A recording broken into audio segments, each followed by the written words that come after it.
we're missing John. That's unusual. You think his Mac Pro finally died after being celebrated for 10 years? I don't want to say that would be the best, but that would kind of be the best. I wouldn't. Well, it's see, if it made it 10 years, which it did, like that's what we were waiting for, right? We were waiting for it to make 10 years. And so if now it did, so anytime it dies after now would not be tragic. Like it would be really tragic if it made it 9.5 years, right? Or if it made it 1 week less than, but no, it made it 10 years. So now it can die anytime and it's not a big tragedy.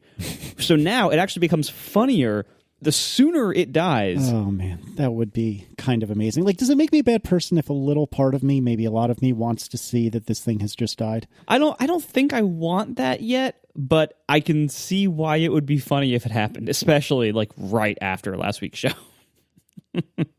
Hi John, we're live. Wait, John, I have to know. Mm-hmm. What computer are you using? What do you mean, what computer am I using? Same one I always use. Ah! What are you hoping? You're wishing for the death of my computer? No, neither of us would do that. Why would you say such a terrible thing? Ben Baharin writes, he got some clarity on the Apple Watch background A-fib detection. The watch has to detect A-fib 6 times before it will notify the user. This is to help minimize false positives. Yeah, we've been seeing a lot of articles and quick hot takes come out from various people in the medical field and people who make medical devices, basically saying that the Apple Watch Series 4 sensors are horrible because they're going to result in lots of false positives. And false positives are indeed a problem. If something does result in a bunch of people thinking they have heart conditions, that is bad for lots of reasons. You have people who get who stress out about that, who might get tests done and might even have procedures or surgeries done to correct problems they may not have or may not have badly enough to get them to ask for the treatment that they ask for. They might take away treatment from people who need it, whatever else. So it is a problem if there's a lot of false positives, but so far we don't really have any evidence that the Apple Watch Series 4 sensors do generate this level of false positives. I'm sure this is something that Apple thought about when they designed it. They're probably really careful and conservative about that kind of thing.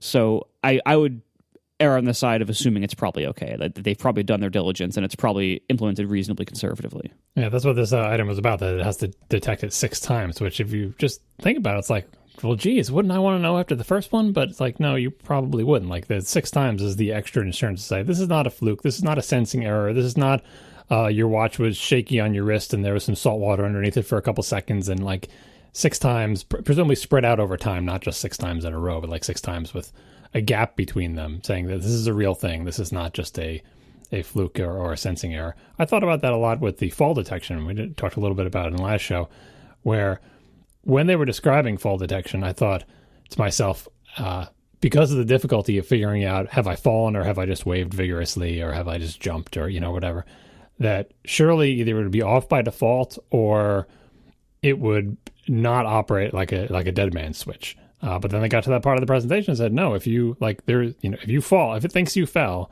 and you don't move for a minute, it will call your emergency contact or whatever. You don't have to do anything. And I think not that calling your emergency contact or emergency number, or maybe the emergency number would be, I don't know if it calls just your emergency contact or an emergency number or both or either or whatever, but you could flop onto a bed and just lay there for a minute thinking and then have your watch call you or whatever. But the fact that they made it auto call, I guess they have to do that, because if they don't, it's like, well, if you really do have a problem, you're not going to be awake enough or at all to press a button on your watch or something, right? So they have to have the confidence that they can actually detect a fall and distinguish it from flopping on your bed or all sorts of other things, to be able to confidently follow through on their promise to say, well, we're going to make the call now. Our heuristic said we think you fell and then you didn't move, therefore we're going to send. The 6 times on A-fib is, a similar attitude. So as for the medical world's reaction to this, I assume unless it is really bad, unless it requires a software update and tons and tons of false positives or whatever, that the medical world will account for this eventually. In the beginning, it'll be a weird, novel thing or whatever, but eventually doctors will all know about it because they'll have their hypochondriac patients saying, my watch said I'm dying, right? They'll know about it. Doctors will understand the technology involved because they know the different kinds of EKGs and they understand the limitations of, just having 2 sensing points, one on your wrist and one on your, I feel like it will mostly work itself out. So, I mean, we'll see. We'll circle back next year and see if those same doctors say this is a net negative for patient health. The problem is that Apple is only going to ever tell us about like the 1 or 2 or 10, amazing stories where the watch saved somebody's life, which will surely exist. But Apple is not going to probably come out and say, and here are all the false positives, and let's weigh them against each other. They're just going to show us the inspirational story. So I think like it's kind of on the medical establishment and everyday citizens to figure out what the net health effect of a bunch of nerds wearing these kind of watches is. So that's the saving grace, is that it's, how many people will have these watches. In the grand scheme of things, not that many as compared to how many people, actually have heart conditions or own cell phones or anything else that has larger penetration than a specific kind of very new Apple Watch. Yeah, it was interesting seeing a lot of feedback from physicians, both on Twitter and a couple via email. And to grossly oversimplify their complaints, it seemed like they thought, A, it would create too much influx of people with not actual problems, which certainly could be, but I don't know, like I find that hard to believe because of all the reasons you just enumerated, John. And either way, I'd rather get get out and have a false positive than never know that I have a heart issue. And then the complaint that they seem to have was that this isn't a real EKG. This is, a fake EKG. It doesn't really count, blah, blah, blah. And I mean, I'm not an MD. I'm not a doctor. I don't really know what it's like to be a doctor, but it seems to me like this is, this is unnecessary, that this is a positive step and the medical community should embrace it. And now I'm going to get a whole bunch of email and tweets, and I apologize, but I just think that this is a good thing. Giving us more awareness of what's happening in our own bodies is a good thing and should be applauded by everyone, most especially the medical community. All right. So tell me, Marco, about the camera in the iPhone XS and XR. So I said, I think I actually said last episode that the sensor was not larger, or I said that it didn't maybe have to be larger because they said the pixels were larger, but that doesn't mean the sensor is larger. Turns out the sensor is larger. It's about 32% bigger sensor in the iPhone XS and XR and XS Max. I don't really know, and this was confirmed to John Gruber through Apple, so we know it's real, 32% larger sensor, and that's great. For anyone not familiar, larger sensors basically means that you can get a higher ratio of detail to noise, because each pixel is picking up more light, and so it has to do less artificial amplification of the signal to basically see what is being shot in a scene. Bigger pixels / bigger sensors mean more light gathering ability, which means better pictures because you get less of the grainy, noisy crap. And therefore, the softening algorithms need to do less work, and so you can get more detail as well, especially in lower light. So anyway, I don't really know why Apple didn't make a bigger deal of this. They actually did, in 1 or 2 spots on the website. They did mention the sensor was larger, but it was really downplayed, I thought. And they never said how much larger, except for this, this clarification to Gruber that they gave. So that's a really good thing. I think one of the themes that I keep seeing in the reviews of the XS and the Apple Watch Series 4, because as we record this, all the press reviews for both of those devices, the embargo is lifted today and yesterday. And so while no customers have them yet, we now have a bunch of fairly similar reviews of them from various sites. I really got to give a special shout out to John Gruber's reviews of both the Apple Watch Series 4 and the iPhone's XS, because they were excellent reviews. I feel like I haven't gotten a lot of great quality from other people's reviews of these phones that I've seen yet, but Gruber's were excellent for both. And at the event, I feel like Apple didn't do a very good job of selling the benefit, especially for the phones. The watch, I think they did a pretty okay job, although it does seem like there were a lot of benefits according to the reviews, especially Gruber's review. It sounds like, not only is the screen really nice, the edge is nice, but also apparently the Taptic engine got way better, especially in the Steel model, which it desperately needed. The crown does feel noticeably different, so the crown is better, and so there's clearly there's stuff going on there that they just didn't even talk about. But with the phones, I feel like they really didn't give a great presentation about why these phones are better than last year's phones. They talked about how great they are in absolute terms, but not relative terms to last year's. I know that most people don't upgrade their phones every year, but if you can't say that your phone this year is a lot better than their phone last year, it still impacts the press reaction and the news reaction and the enthusiast reaction of like, is this upgrade worth it or not? So I think it is important for Apple to actually say how much better it is than last year's, and they really didn't do that in the presentation. The good thing is the reviews seem to be clarifying that it actually is a significant upgrade in a few areas. Not in all areas, and it is possibly the S-iest year of all S years. But I think it is clearly, like, there have been noticeable upgrades in a few areas. Again, I think Apple kind of failed to communicate that well enough. But fortunately, the reviews are coming in, and they're pretty positive. The only negative point of many of the reviews seems to be the camera, while it is way better than the iPhone X, is not as good as some Google Pixel whatever. And to me, that's like, wait a minute, wait. It's way better than the 10? That's what I wanted to know. And that's like the beginning of a sentence that says, but Google's phone beats it in these few areas. And it's like, no, that's fine. That's fine. I don't want Google's phone. I really, really don't want Google's phone. I want the iPhone, thank you. And so I really want to know, is this iPhone better than last year's iPhone? So thank you for providing that, all those weird negative reviews. Apple's done some weird stuff over the years with how willing it is to trash its previous products, right? So sometimes Apple like goes out of its way to tell you, look at this product we sold last year. It was garbage. Can you believe we even sold that thing? Buy the new one. It's so much better. Jobs did that himself several times. It's happened in the post-Jobs era. Like not saying it's garbage, but like really being willing to show the failings of what was previously their best product, right? But this year for the XS, they definitely didn't do that. They didn't. And here's where I think we could have been shown about the camera. They showed the Smart HDR and they showed the pictures that you can take with it and, the demonstrations of dynamic range. I think they even did some comparisons, but like they didn't do what most of the reviews do, which is I'm going to take the same exact picture with a 10 and it's going to look bad on the 10, right? It's going to look blown out and gross and like a bad picture. Because I don't think Apple's ready to say, you know what, in some situations, the 10 will take a bad sort of, as Gruber said, unusable. And I was said last show, your garbage photos. Like this is just a garbage photo, and the XS will rescue it and make it not garbage. Maybe it still won't be a great photo, but you'll be able to see the person's face. Like the sky won't be blown out. It won't look ridiculous. You won't be embarrassed by it.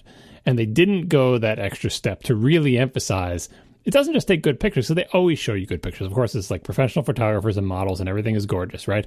They have to show, and by the way, this picture here, here's how it would look on the 10. And you go, ugh, because I just don't think they wanted to do that this time. Sometimes they do. Sometimes they decide, but this time, for whatever reason, they didn't.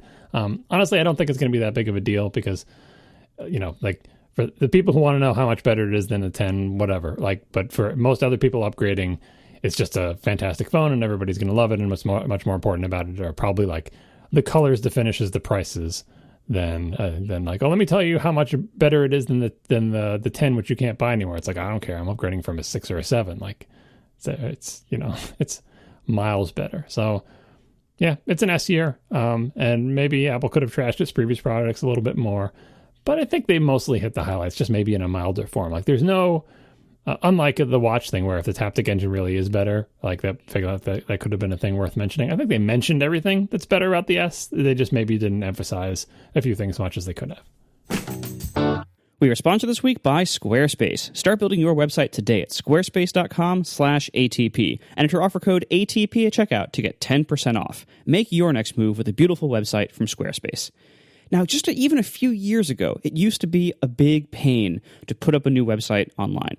You used to have to buy a domain somewhere else. You used to have to configure it to point to some web host, install some CMS and manage that CMS. And then if you were just doing something relatively simple, like a very simple blog or a content site, maybe a few pages or even like a one-page site for a business, something like that, it was hard to put something up that was very simple or very complex because all the CMSs out there were kind of optimized for the middle. Something that like you could customize it a bunch, but it was a lot of work. You didn't really want to. And doing something simple, you have to like get rid of a bunch of cruft that came with it. Squarespace just clears all that away and gives you what you actually want, which is a super easy to use platform to make something from the very simple to what used to be very complex. Things like storefronts or podcasts or embedded video players or galleries, things like that. Those used to be really hard to host, and now Squarespace makes it super easy, even compared to how it was just a few years ago. All the tools are visual. They show you exactly what you're going to get. The designs are all professional, and you can customize them to whatever look or theme or colors or branding you want for your site. So check it out today. You can see for yourself quite how awesome Squarespace is by going to squarespace.com/ATP. You can start a free trial with no credit card required. You can build your entire site to just see how it works for you. See if you like it. See if it works the way you want it to work. When you're ready to sign up, make sure to use offer code ATP and you will get 10% off your first purchase. So once again, go to squarespace.com/ATP to start your free trial. And use code ATP at purchase to get 10% off your first purchase. Thank you so much to Squarespace for sponsoring our show. Make your next move with a beautiful website from Squarespace. All right, John, there's a reference in this next piece of follow-up, and I am confident that I will not do it the appropriate justice if I have anything to do with this piece of follow-up. So can you just take this away for me? Last show, I mentioned that on the GPU slide for the GPU and the iPhone XS, Apple had seemed like they had cherry-picked a thing that their GPU does faster, 50% faster tessellation. And I said, when you're citing something like that, like a specific thing that your GPU does, maybe it's not overall as fast as you would like it to be, and you have to pick one particular operation that does much faster than its predecessor. But apparently that's not what the slide actually said. And I was reminded of the Simpsons episode where I think Homer or somebody goes to a lawyer and he's got a business card and the lawyer asks him for money. And he says, but your business card says you work on contingency, no money down. And he says, oh, I see your problem. And takes the business card. It says works on contingency, no money down. He adds a question mark after contingency and a comma after no and an exclamation point after down. It says works on contingency? No, money down. So what the slide actually said was 50% faster. Tessellation. It's not 50% faster is its own thing. And then tessellation, because it has a capital T and it's its own bullet point, is telling you it does tessellation. And also, overall, it is 50% faster. So it's my bad for not catching the capital T. So it has tessellation and multi-layered rendering, which is the thing that apparently the previous GPU didn't have at all. And in general, it is 50% faster. So I apologize for missing the capitalization and sliding the GPU in the iPhone XS, which is apparently 50% faster. Up to 50% faster. Up to. Yeah. The up to is still... Apple specs are always up to. Whenever they're talking about relative performance, like the CPU is up to 50% faster, right? But then it's like 15. Well, you can't just say 50% faster because it's always not going to be 50% faster on some things. It'll be... Yeah. Steve Troughton-Smith has discovered that neither the Tennis or the Tenor have a landscape home screen, despite both being Plus layout models. So let's unpack that just slightly. Thank God. That's how I unpack that. Thank God. Yeah, all the Plus phones before have had this wonderful feature where, like an iPad, if you rotated the phone to landscape, the home screen would rotate. Well, sort of. Basically, it was terrible. Like during the admittedly brief times that I used the Plus phones in the past, I would always enable the system-wide rotation lock for many reasons, but this was one of them that I thought this was actually worse than like it was better for me to have rotation lock on and always have to manually unlock it whenever I wanted to watch a video or something than to constantly have my home screen automatically rotating, which I really, really never wanted it to do. So the fact that these phones are in many ways adopting the Plus layout and doing things like multi-column and messages and mail and stuff like that, which I also hated, by the way. But they're adopting a lot of that, but they didn't adopt the rotating home screen. That is a very good thing. And I hope that is not an oversight. I hope that is actually a decision. This reminds me of the accelerated timeline in which you came to the decision that I thought it was always the right one for Overcast 5, which we'll talk about later, which is when there's a system-wide feature for something like rotation lock or whatever, but users want to override it in individual applications. I remember when system-wide rotation lock came to what was then, I think it was still iPhone OS, one of my favorite applications, Twitterific, said, oh, system-wide rotation lock, we can finally take that feature out of our Twitter client. And it has annoyed me ever since, because the one application that I tend to read laying on my side in the bed is Twitter, and using Twitterific.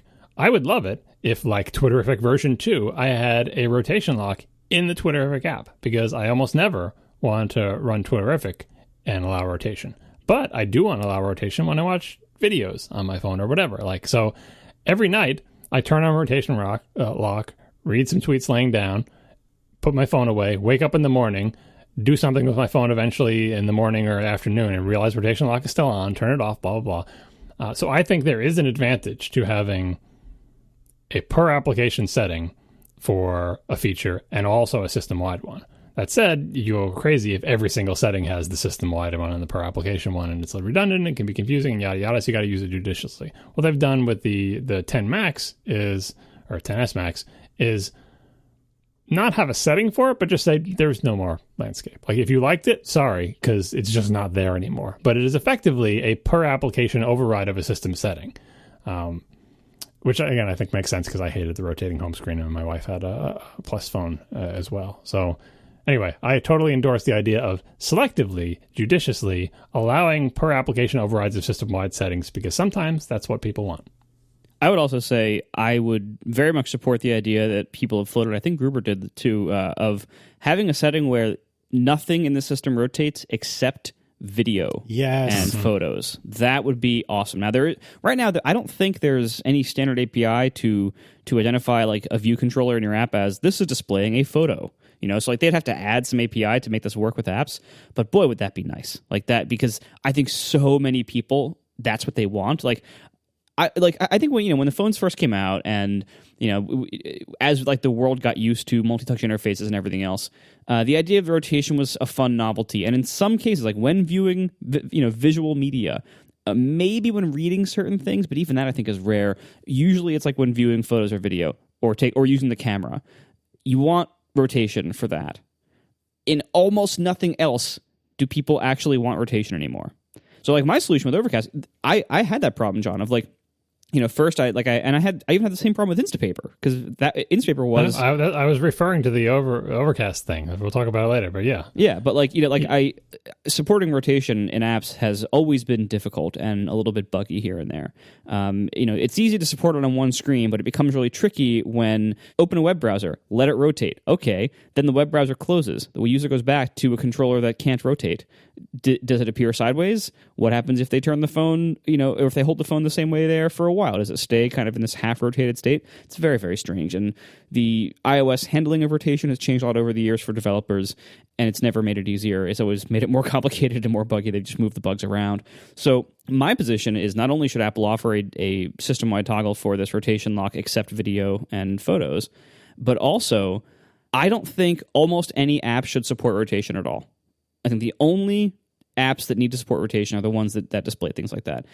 Most apps don't need support. Like I dropped rotation support from Overcast in just like a point release in the 4.x series, I don't know, maybe 6 months ago. And almost no one complained. And it saved me so much work when I was doing this redesign for 5, which we'll talk about.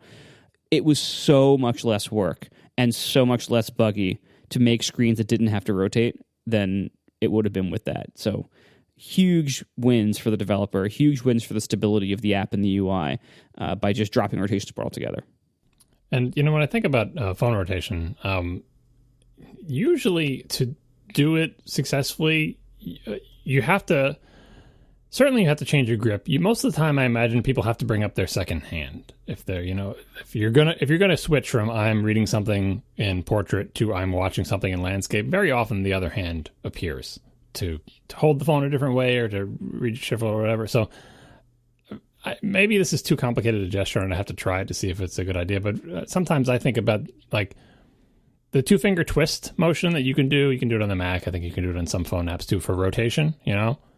If I could just put my 2 fingers on whatever it is on the screen and literally rotate it, it's not like a per app setting. It's like I'm looking, let me give you the stupid example. When people post incredibly blurry, 10 times recompressed images of text on Twitter, I can't read them when my phone is in portrait because the text is microscopic. But if I go to landscape, it's, wide enough that I can maybe read the text. You actually read those? Yeah, well, sometimes. I would love to be able to just grab that image and rotate it with my 2 fingers. It's not a gesture that's used for anything else. It doesn't do anything now. Some applications do it as rotation, so it's not unprecedented. It may just be awkward to do because I think you probably would need the second hand. But that would get around the it's certainly easier than swipe up from the bottom, turn off rotation lock, rotate the phone, wait for the accelerometers to catch that I'm rotating. Oh, they didn't catch it. Put it back straight again. Put it sideways. That dance. Just let me twist the image. But it may be awkward. I'll have to try it. But I would love for some app makers to try that out. We're going to take a quick break. That's not a sponsor break, but a break for something that is near and dear to all of our hearts. Our very, very, very close and dear friend Stephen Hackett and his family have had the unfortunate situation of having dealt with childhood cancer. And September, at least in America, is National Childhood Cancer Awareness Month. And as he does every year, Stephen Hackett tries to raise money for St. Jude Children's Research Hospital, which is an absolutely incredible and tremendous place that happens to be in his hometown of Memphis, Tennessee, where families that are affected by childhood cancer can get treatment and get that treatment for free. And the reason that works is because of donations from people like you. Yes, you, the person listening to me right now. I'm talking to you. I know we've all spent a lot of money on things. Maybe I actually should talk about that. Maybe there is more follow-up as it turns out. But anyway, we've all potentially spent a lot of money on things that make our lives better, but that's just for us. And it would be cool if we could make other people's lives better. So if you, dear listener, the person that is listening to me right now, have even $1 that you could spare, think about that coffee or that Diet Coke or that hot cocoa that you drank today. Could you have maybe spent that couple of bucks and helped childhood cancer? You want to be cool, right? Help kids get over cancer. So give some money to St. Jude if at all possible. As we record, it is Wednesday evening, the 19th. There has been $16,652 funds raised by the Hackett family and everyone else for St. Jude. I would love if we could push that over his $20,000 goal as quickly as possible. So I think all three of us have donated. If not, we will get on that immediately. I actually had to donate via PayPal. That's how serious this was, because for some reason it wouldn't accept my credit card. But I did not want to go without donating. And so I used PayPal, that disgusting, awful service, in order to give money to St. Jude. That's how serious I am. So if possible, please go to the link in the show notes and give even but $1 to St. Jude Children's Research Hospital. You could spend your money in much, much, much worse ways. Please, it would mean a lot to all of us, and especially to Stephen Hackett and his family. So if you have a minute, and if you can, please send your money that way.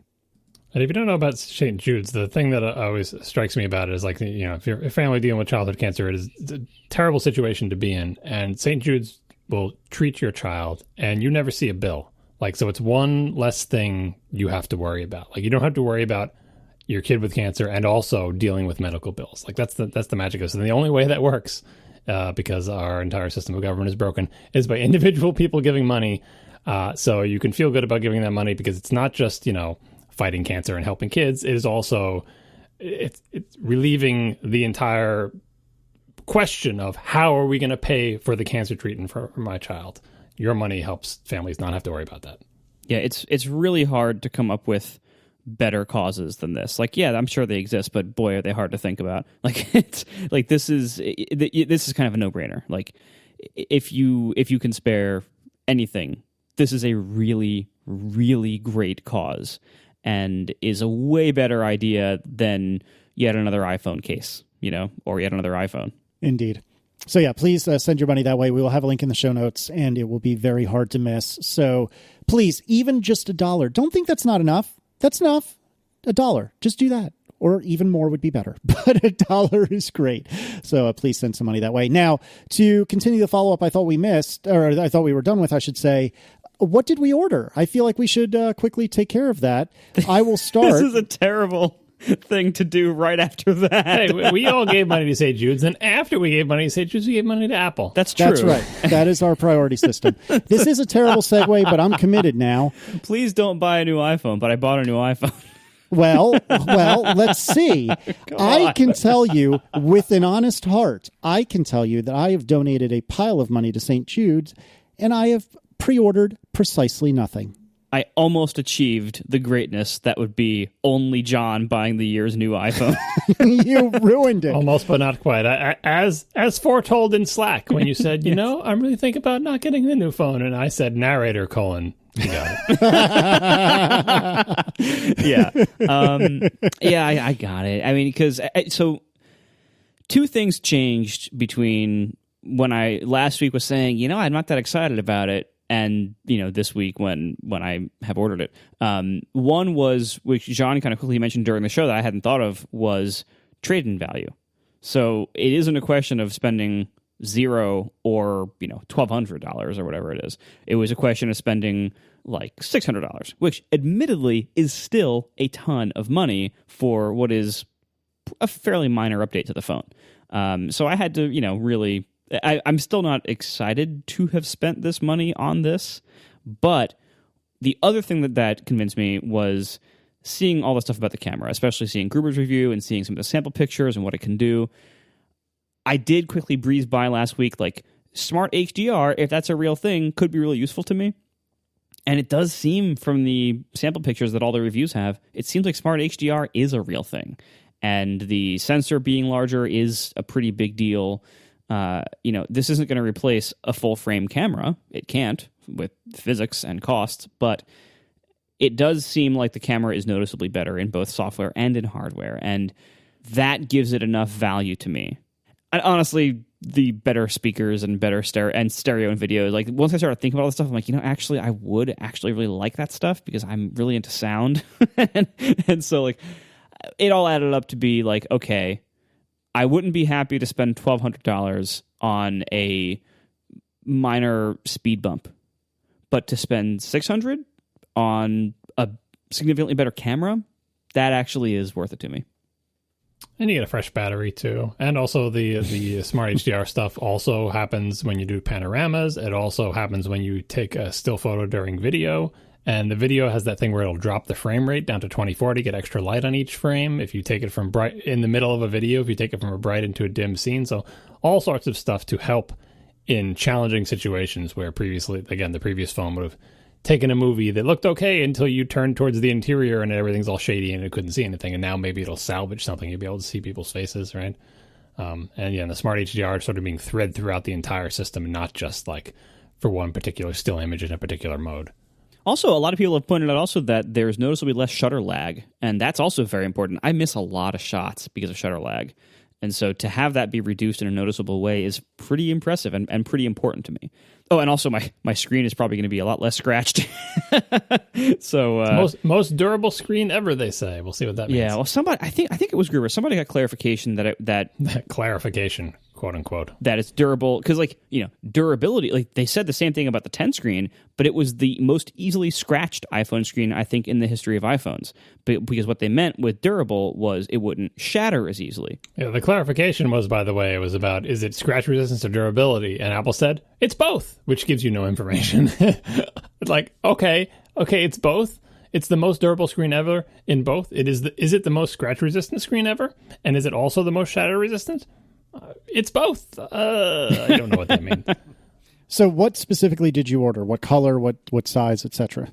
256 white 10S.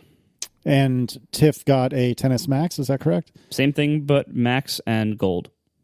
So not the same thing at all, except the 256 part.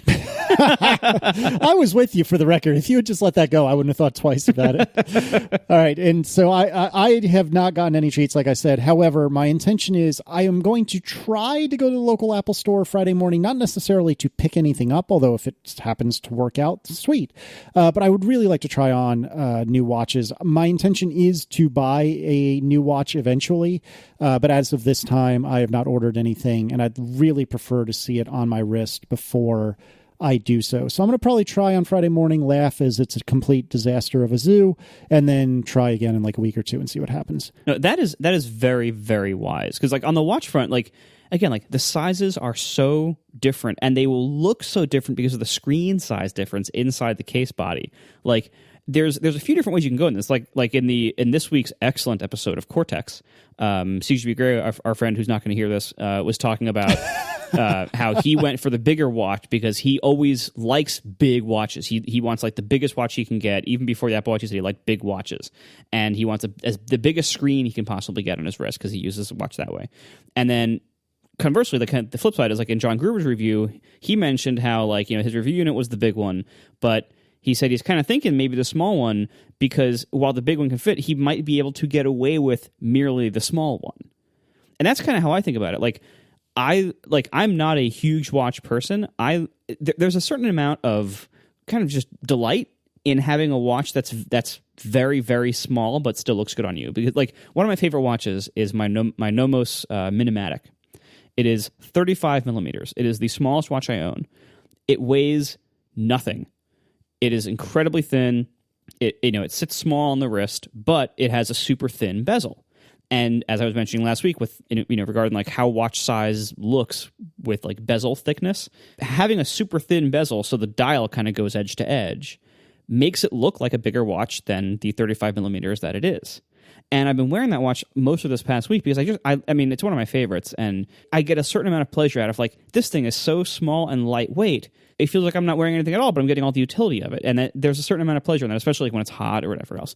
And so even if you could get the big Apple Watch, you may want the small one because it may be big enough that it's functional to you, but maybe you can get away with the smaller size than you had before because of the new screen dimensions and everything. So this is, again, strong recommendation to go to a store and try them first. Yep, and that is my intention. John, however, it is your year, my friend. It is your year for an upgrade. So have you already ordered, and if so, what did you get? Apparently, I got an iPhone XS leather case because it's sitting in front of me right now. That's the joy of when it's your year to get the iPhone. You get to experience your case being delivered before your phone, because for the past several years that's been true. You make your order, you buy your phone, you buy your case, the case comes first, you get to sit and stare at it for a day or two or a week or whatever, and then eventually your phone comes to put it in it. Yeah, like in the old days where like Apple Care would come a week before your Mac would. Oh yeah, yeah, a little box and a piece of paper. Yeah, what did I get? I got the Space Gray 256 10S. I didn't want the dishwater white one. And also, when I found out that the bottom of them, that they're not symmetrical, they have the extra antenna line and the different holes, I figure black will hide that sin a little bit better than the shiny silver. So yeah. That's true. That's what I got. And I have a black leather case for it. It's supposed to arrive Friday. It's supposed to arrive Friday. And then I'll be off to the races. I upgraded my wife's phone to iOS 12 finally, now that the official one is out, and I put my face on it, and it's so much nicer. So much nicer than entering in her password to unlock that thing. Oh, yeah, because now iOS 12 added you could have a second face. That's right. Oh, that's right. I got to do that on Aaron's phone and on my phone. I completely forgot about that. Good call. Oh, man, I must have set a reminder to do that tomorrow. Wait, before we move on, did Marco get a watch? Don't tell me about that, Marco. I don't want to know anything. Did you get a watch? Of course I did. Yeah, so you tried to let him get by without mentioning that he got the watch, too. Casey, of all people, will understand my reasoning here. Oh, here we go. This is going to be good. It was better than the Watch GTI? It was $10,000 better? All right, so owners of the 12-inch MacBook frequently will upgrade that thing as soon as there's a new version out because it is so freaking slow. Any upgrade is actually a meaningful difference to how usable it is to them. Like, I have never seen people with as much of a love-hate relationship as people have with the 12-inch MacBook because everyone loves how small it is and it's cute and that's great. I see the appeal, but it is just so slow. And so when a new one comes out that's like 20% faster or something, and something like that, you jump on it. You buy it because even though it's so slow, you're like, this will actually be a meaningful difference because I'm so often limited by the slowness of this thing, right? That's how I am with the Apple Watch, with developing an app for the Apple Watch. App development on the Apple Watch is infuriating. It is incredibly frustrating and just grueling. Anytime you have to do a build and run, which is where you're editing your code in Xcode, you can run your code in the simulator that they give you that runs on your Mac. It's a separate app called the simulator, and that's the fastest way to see your code, to build your code and see it running is in the simulator. But if you want to run it on the real device, you got to plug the device in, if it's a phone, and hit build and run with the phone as the target. And it takes a little bit longer, and then it pops up on the phone. On the watch, the difference between, even the simulator is slow for the watch, which is hilarious. I don't know why it's slow, but it is. And then maybe it's accurately simulating the watch. And then when you do a build and run with the watch itself as the hardware target, which really is like you plug your phone in and you say, run on Marco's phone plus Marco's watch. And then it says not available for development half the time, even though it's available for development. And then you got to reboot the watch and reboot the phone and close Xcode, maybe reboot your Mac. Maybe someday it'll actually work. Anyway, when you eventually get it to work and build on the watch, it takes like 45 seconds. And that's if it works. Much of the time, I would even say the majority of the time, it takes that long. And then it says, timeout, didn't work, I don't know. Or my favorite thing is it says running on Marco's watch, and it's not running at all. And you're like, great, thanks. You have no idea what's going on, and neither do I, and there's no rhyme or reason to it. Anyway, even in the best case scenario where it actually does work, that build and run cycle can take like 45 seconds or something. Like it's a long cycle. The reason I upgraded to the Series 3 when it came out, because I was already kind of not wearing it much, but I upgraded to the Series 3 because I was doing a lot of watch work, and it was like, and Underscore told me that like one of his tests that he ran, like the difference between Series 2 and Series 3 deployment time for that build and run thing, it would save him like 10 or 15 seconds each time. And I'm like, done. I will spend $1,000 to do that. Like, that's how infuriating this like this delay is, because unlike the phone, a lot of stuff works differently between the simulator and the hardware with the watch. On the phone simulator, you can develop entirely in the simulator for the phone for lots of different types of apps and different capabilities, and it works pretty well. You don't really need the hardware for much with the phone. With the watch, especially when you're doing audio stuff, you need the hardware a lot to see, like, how does this actually behave with the integration with the now playing screen? How does this actually behave with background audio? How does this actually behave with AirPod controls or the connection and disconnection and presence of AirPods or other Bluetooth headphones? How does it integrate with the watch faces? Stuff like that. Like, it's so hard to do Apple Watch development without deploying frequently onto the watch hardware itself. So this is a very common thing I have to do, where I have to build and run on the watch and sit there and wait and wait and wait. And that kind of waiting destroys not only developer morale, but productivity. Because what you do while you're waiting is, well, I'm not going to stare at the screen for 45 seconds for it to maybe work. I'm going to go read my RSS reader, or check my email, or check a social thing, or browse the web. And so you just get derailed because you're just stuck waiting so much. And that's no good. That's one of the reasons why developers can justify, and totally reasonably, things like iMac Pros, computers that make their job faster, that make this build cycle faster. Because if you don't have this fast feedback loop from, okay, made a change, let me see it running, let me see if it works. If you don't have that, it really can crush your productivity and your morale. It's very frustrating, and it really does have an impact. So anything I can do to get the watch build cycle to be faster, I will do. Then I had the question, do I get the aluminum or the steel? Before Series 3, I only got steel. The other day, I was cleaning out a desk drawer full of like old tech gadgets and cables and crap like that, and I pulled out my old Series 0 Apple Watch, and I haven't plugged it in probably 2 years, because the Series 0 is miserable. So I haven't plugged it in 2 years. It was the steel one, and I didn't even have it on a strap. I had long since removed the strap from it so I could move it onto better, newer watches. And so it's just like the watch body itself, the little round rect blob of steel and stuff. And I picked up this thing in this drawer as I was cleaning out, and I kind of twirled it around in my hands, and it's beautiful. Like, I love the way the steel Apple Watch looks. It's a really nice looking smartwatch and a decent looking watch. It's really, really nice. The aluminum ones, more power to you if you like them. I do not think the aluminum ones are attractive at all. And again, if you like it, I'm not saying this to crap on everyone out there, to crap on your watch preferences. If you like it, that's great. Everyone's fashion preference is different. I really don't like them. And so when I had the steel watches, I would find more excuses to wear them, even though it wasn't very frequent, admittedly. But I would wear them more. When I had the aluminum with the Series 3 this past year, because I figured now I'm wearing it less than ever, I'll get the aluminum because it's a waste to get the steel.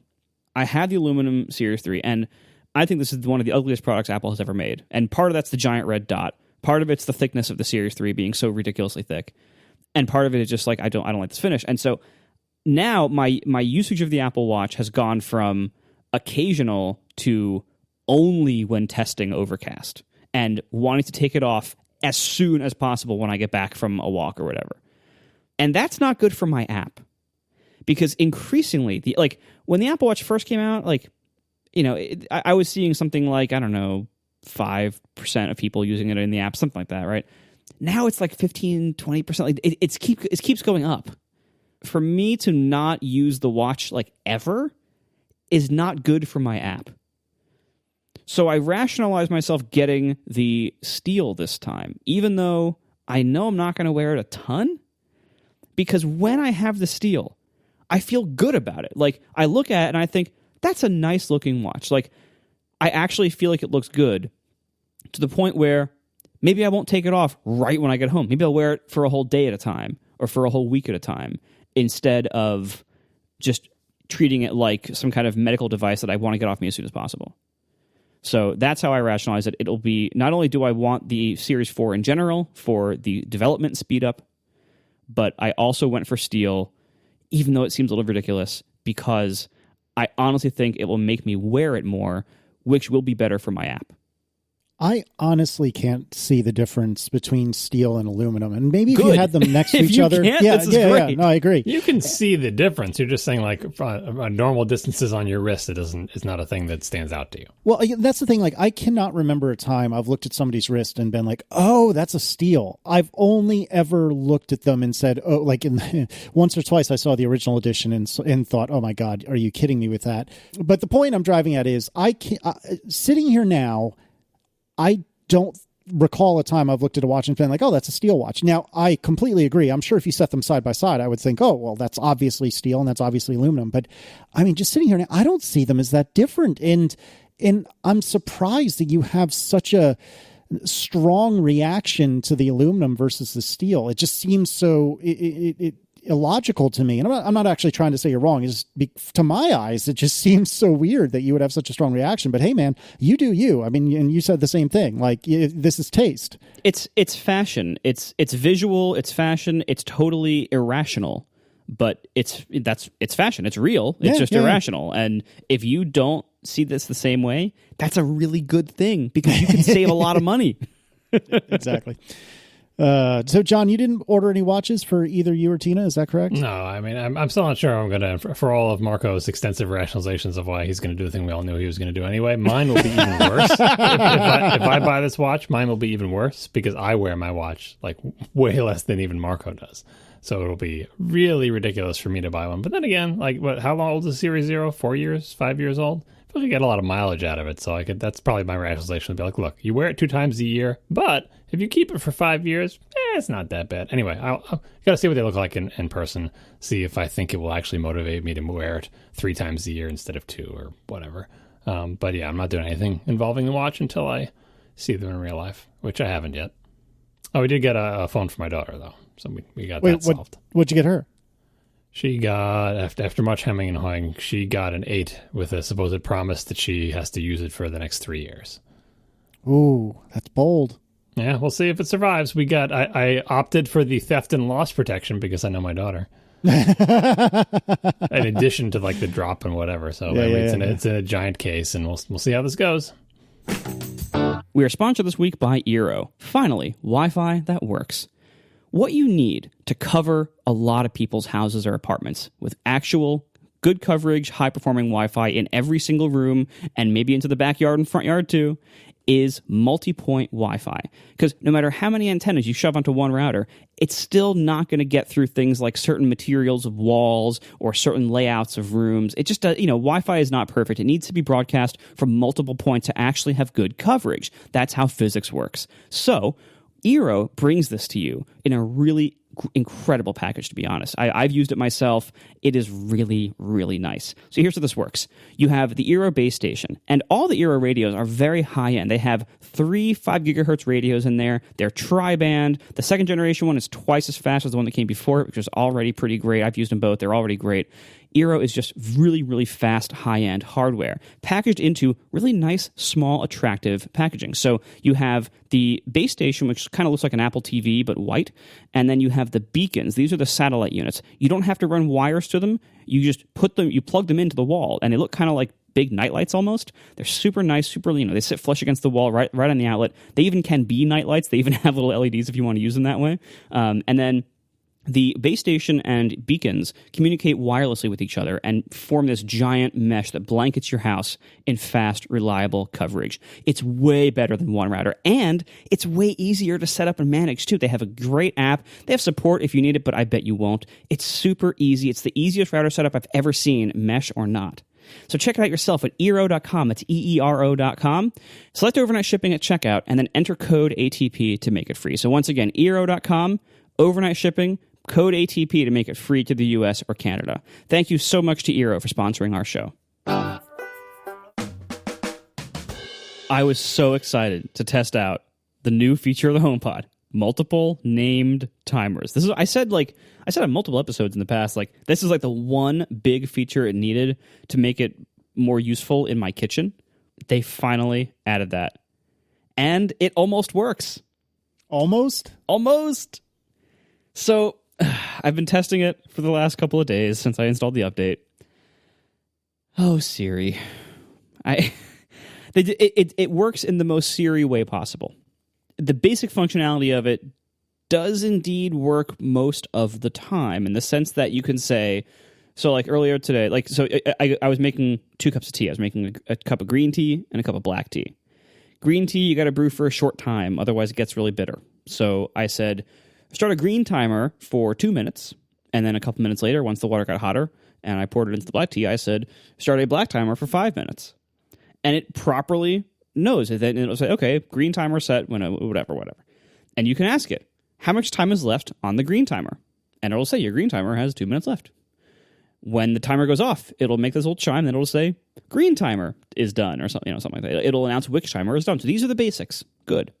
The inconsistency I'm seeing, first of all, is Siri tries to be smart with what you tell it. So I've talked in the past about the Amazon family of cylinders, that one of the things I like is that you can kind of speak like a programmer, and it'll take what you say pretty literally. So if you want to start the sauce in 5 minutes, you can, with an Amazon Echo device, say, start the sauce timer for 5 minutes. And it'll say, okay, start the sauce timer 5 minutes. And in 5 minutes, it'll say, your start the sauce timer is done. So you can actually include like a bit of phrasing in the name of the timer, and it doesn't get tripped up by that.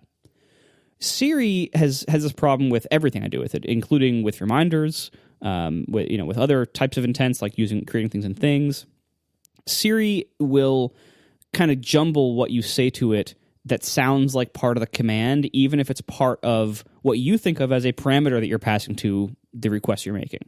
So it's really hard to like create a reminder that's called something like, remind me in 5 minutes to remember the milk, because then it'll create a reminder that says something like the milk, because it'll see remember as part of the phrase of creating a reminder, even though you already said different words for that.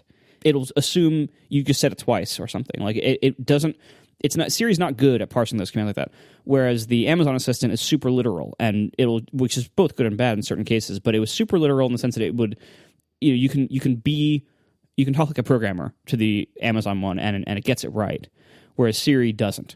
So like, one of the things you can do is you can say like, start a rotate chicken nuggets timer, and Siri got that right for me. But when it came time to like, start the oven timer for 15 minutes from now, it doesn't get that right. So that's one thing against it.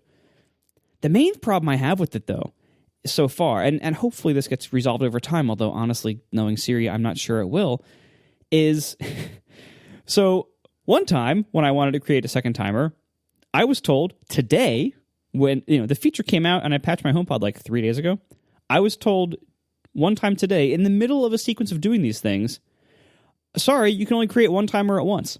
Nice. I was like, oh yeah? Really? I asked the exact same thing with the exact same phrasing again, and it said, okay, black timer created, 5 minutes. Like, it knew. In the business, we call that green-blue deployment, Mark. So, the version 1 servers are still floating around out there that hadn't actually killed them all off. It's a slightly botched green-blue. Yes. So, and this happens with Siri all the time. Like, this is one of the biggest failure modes of Siri, of like, you issue a command, it just fails for some dumb reason that it shouldn't have failed for. You say the exact same thing again, and it works. Like, this happens all the time with Siri. So it's really disheartening to see that this still happens even with a brand new, fairly simple seeming feature, right? And also, I've now set multiple timers, I think 5 or 6 times with it. 3 of those times, if you ask it for the status of all of the timers that are running, it has gotten it wrong, and it has reported only one of them. And there's lots of different ways you can ask. On the Amazon things, you can say timer check, timer status. On Siri, I tried how much time is left on all of my timers? And try the big verbose ones. If it works properly, you can just say, hey, Siri, timers, which is really nice. It's like a nice short thing. You can say timer check, timer status, timer, so whatever phrase I tried for 3 of the timer sets, and it didn't matter how often I asked after this point, for 3 of the sets of timers, when I asked what's the status is of all the timers, it gave me just one of them, usually the last one that was created. But the first one wasn't canceled. You could still ask for whichever one it wasn't reporting, I could still ask for it by name, and it still went off on time. So it's still there, which is comforting, I guess. It would be worse if they just disappeared. But the fact that it's still inconsistent, and they still, such a simple thing, and this was one of the only new features of the HomePod since, April or something, and they didn't even get this right on the server side. It's still intermittently failing for dumb reasons. I mean, for God's sakes, what is going on at Siri?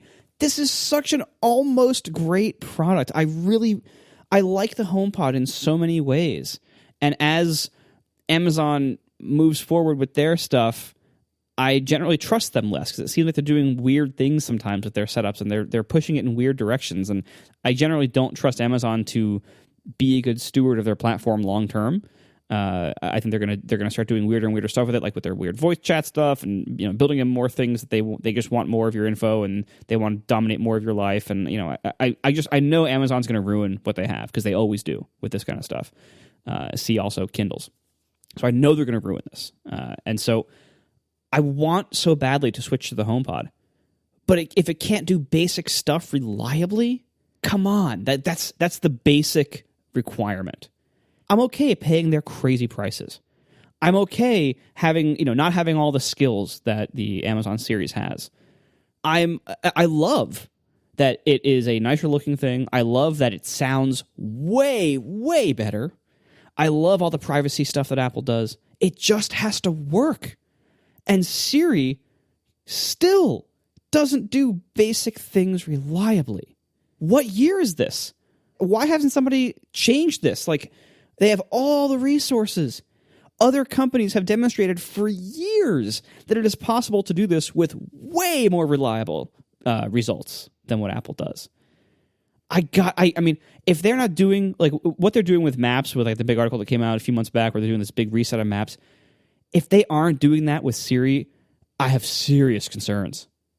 And I hope so badly they're doing that, because something is deeply dysfunctional and rotten about Siri that they can't get basic stuff to work reliably. Even something as simple as this.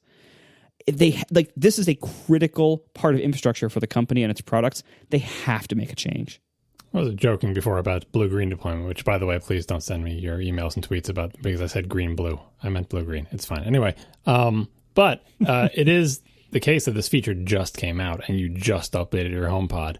So it could be just one of those transitional hiccups, and if you try again, like today, for instance, now that they've transitioned all the way, or wait a week or whatever, that all of the old servers that think they can only do one timer at a time, or... No, this was right before the show. This was the tea I just finished drinking. This is oh, wow. So here goes that there. And honestly, I don't even know how much of that is server-side anyway, so it is pretty baffling. We are sponsored this week by Casper. You spend a third of your life sleeping, so you should be comfortable. Casper products are cleverly designed to mimic human curves and provide supportive comfort for all kinds of bodies. They work tirelessly to make a quality sleep surface that cradles your natural geometry in all the right places. So they start with the original Casper mattress. This combines multiple supportive memory foams for a quality sleep surface with just the right amount of sink and bounce. A breathable design helps you sleep cool. And with over 20,000 reviews and an average of 4.8 stars, Casper is becoming the internet's favorite mattress. And they also offer 2 other mattresses now, the Wave and the Essential. The Essential is a streamlined design at a price that won't keep you up at night. And the Wave, this is the one I have. This is their high-end model, and I highly recommend it if you can swing it. It's super great. The Wave features a patent-pending premium support system to mirror the natural shape of your body. All these products are designed, developed, and assembled right here in the U.S. And all this comes to you affordably because Casper cuts out the middlemen and sells directly to you. They have free shipping also and free returns in the US and Canada. All this gets delivered to you in very small, kind of like how did they do that size boxes? Like you get a mattress in a box that actually works. And if you are not satisfied within 100 nights, they offer hassle-free returns. So you can be sure of your purchase with Casper's 100-night risk-free sleep-on-it trial. Get $50 towards select mattresses by visiting casper.com/ATP and using code ATP at checkout. That's casper.com/ATP with code ATP. Terms and conditions apply. Thank you so much to Casper for sponsoring our show. Congratulations, my friend, because you have shipped Overcast 5. And from my experience and from the experience of everyone I've seen comment on it, things are going pretty well. Yeah, thank you. You are right, but I mean, it has really been very well received. I'm very, very happy with it. So Overcast 5 is a pretty substantial redesign to the now playing screen, and I did this for a lot of reasons we can get into if you want, but basically it's a pretty big redesign. So there was a lot of potential for people to dislike the change because nobody likes when you change anything. Then they'll email you asking you to change things. So it's a very, very hard line to walk when you want to make a change to an app and please the old customers or at least not anger the old customers while making your app better for new customers. That's a very, very hard thing to do.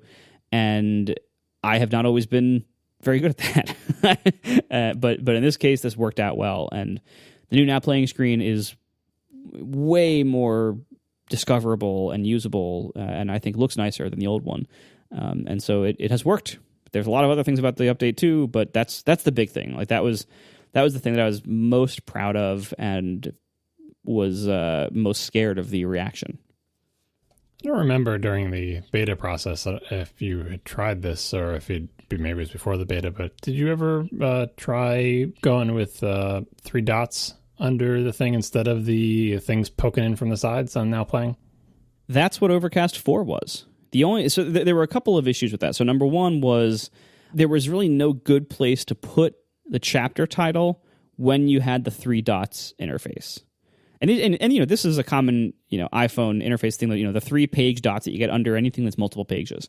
And that indicates you can swipe this and there are multiple pages to this thing.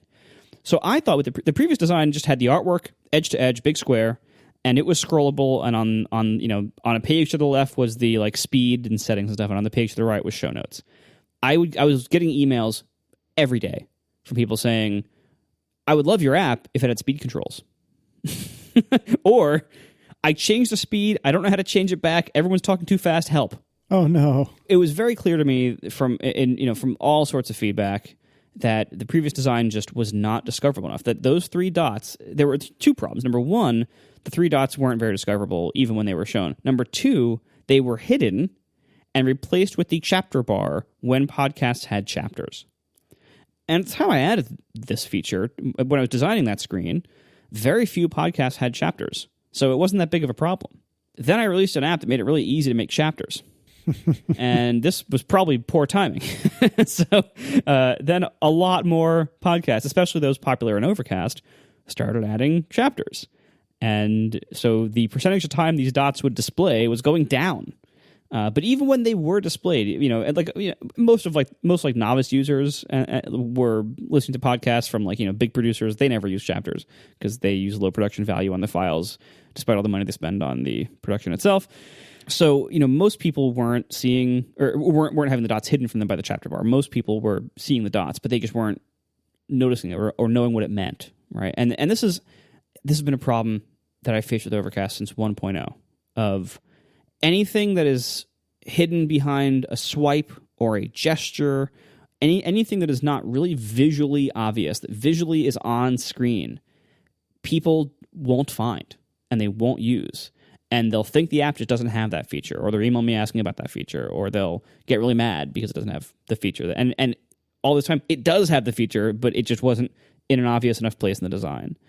My entire design arc of Overcast for the last couple of years has been slowly surfacing features visually instead of making things just behind swipes or just behind menus or whatever else, or just behind like the edit state of a controller or anything else like that. Because those things, people don't find them. And so the now playing screen, like the big swipey area on top, that was just always a big problem with it, that just nobody would ever find the two other pages.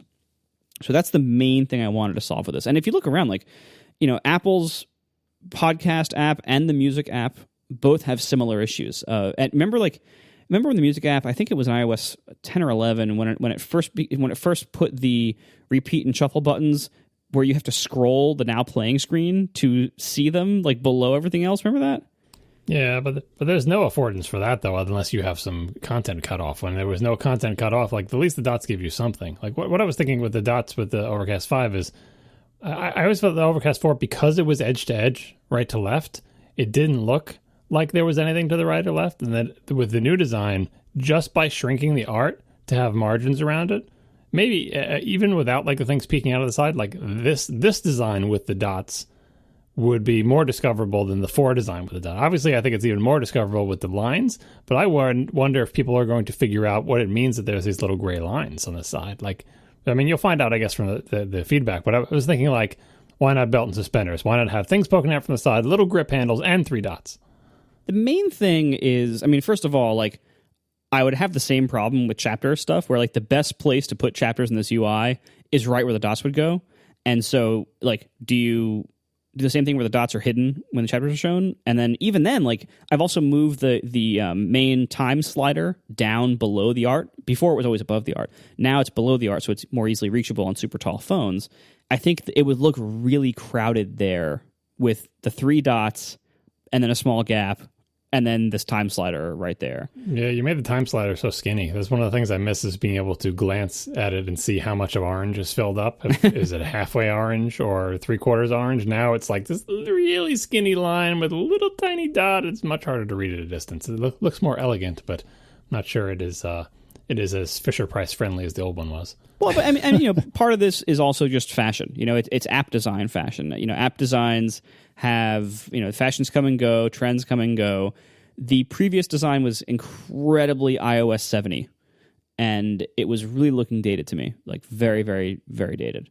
And if you look around at where design trends are going now, it really is away from a lot of like straight, thin, edge-to-edge lines, and towards a lot more like, rounded shapes, line widths of maybe like 3 pixels or 1.5 stroke kind of things, like and like one little detail I have, like on the scrubber, the actual like scrubber head of that timeline, there's a background color stroke around it. So what you see is a circle, a small like 1 pixel gap, and then the bar behind it. And like stuff like that, that's just one. That's a trend recently. Like there's stuff like that if you want your app to look modern all the time, you have to evolve the design over time. If you don't, your app looks old and stale and geeky and boring. And this is a lesson I have slowly learned. I'm not all the way there yet. I'm not saying I am, but I have slowly learned, like, I have to keep the design up to date. I have to keep evolving it. I have to keep looking around and noticing what's going on in the world of popular apps, because I'm not making this app just for nerds like us. I'm making this app for the mass market. That is my goal. It has always been my goal, and that is the audience that it thankfully has. And so I'm really having to pay attention to things like trends and to things like keeping it updated and fresh. So anyway, that's where that came from. But anyway, so what I was saying earlier with the music thing, like laying out a now playing screen in a way that looks nice, is modern, but also has a lot of functionality, and also has that functionality be discoverable, is incredibly hard. And I'm not the only person struggling with this. Like, if you look around, music apps, and especially podcast apps, because podcast apps have more features they have to cram into that screen, it's a really big challenge of how the heck do you have a lot of accessible features there that are also discoverable and also look nice. This is a challenge I have been struggling with for all of Overcast's history. And again, look at every other app, including Apple's. They have the same struggle. When Apple put the shuffle and repeat below the scroll thing on the music screen, no one found it. And then in the next version of iOS, Apple added like a little like help tip the first time you launched it saying, did you know these were down here? Which is like the worst way to solve that kind of problem. Even Apple gets this wrong sometimes because that's how big of a design challenge it is. And again, I say design here, not in the sense of making it look pretty, because that isn't what this kind of design is. This is like deciding what should be on the screen and how it should be presented and how it should work. Like that's the kind of design I'm talking about. And it's just a really hard problem. And if you look around at different podcast apps, we've all struggled with this exact same problem. And we've all come up with different solutions to different degrees of success. But it's a really hard problem. So that's one of the reasons I was so excited about this design, that I think I actually have a pretty good solution this time. Like I think I finally got it right. For the first time in Overcast history, I finally got a modern-looking design that is also highly functional and also highly discoverable. And the rest of the app, I still have a lot of work to do. But the now playing screen, I think I'm proud of that. I think it turned out well. I definitely like it. I never really had an issue with the side-to-side swipe, but I can see how it would not be discoverable to a lot of people. And this looks good. I also like the haptics that you've done with it. And I saw a tweet, I think earlier today, about how that's been controversial, but I thought you did it very well. I didn't think it was too aggressive. I thought it was good. That's what I was referring to before, where he's turning it into a setting, because he's started off saying, I don't need this to have as a setting. It's a system-wide setting, but now some people want it system-wide, but not an Overcast, so it's got to be an app setting. Yeah, exactly. Like when and actually I did the haptics pretty late in the beta. I've only been using them myself for a few weeks, but there is a system-wide setting in iOS preferences to turn off haptics, and so I assumed that people who didn't like haptics would just use that setting. But once again, just like rotation, there's a lot of demand for people who want to leave that setting on for other ways the system uses haptics, like maybe like live photo previewing or peek and pop previewing, stuff like that. There's lots of other ways the system uses haptics, notifications. But so the people, they want that to be on, but they don't want it in certain apps. And at first, I thought that would be almost nobody who would want that. Turns out it's a decent number of people, so I'm going to add a preference. And you went pretty haptic crazy. Like when you do the side-to-side swipe on the huge region at the top, you get a haptic just in case you can't tell that something changed. When you swipe like literally the whole top half of the screen to the right or left. Like the button press is where it makes more sense, because you're like, did I hit the button? Is my finger too dry? Did I just brush it? The haptic says, oh yes, it registered. It registered my thing. But I feel like we're doing it at the swipe at the top is a little overboard. Well, but see, this is like, everyone has a different opinion of what is overboard. Like, If the reaction to the haptics was simply this is too much, I would just remove some of them or tune them down or whatever. And by the way, I don't actually have a whole lot of control over like the strength of them or the style of them. Like the system provides a very small number of preset haptics you can fire, and they have semantic meanings attached to them. Like the API, it's things like notification haptic. It's things like impact, where like one view slides up and hits another one, like when a screen slides into place and locks into place. There's one for selection changed. And you're supposed to use these semantically. You're supposed to not use the wrong, named haptic, even though it might feel better for what you think you're doing. And so I thought by following these guidelines and by using them semantically and everything else, that people would like it. And a lot of people love it. But enough people don't love it that I need a preference. Well, they're all wrong, because I love it. I like it too a lot, for whatever that's worth.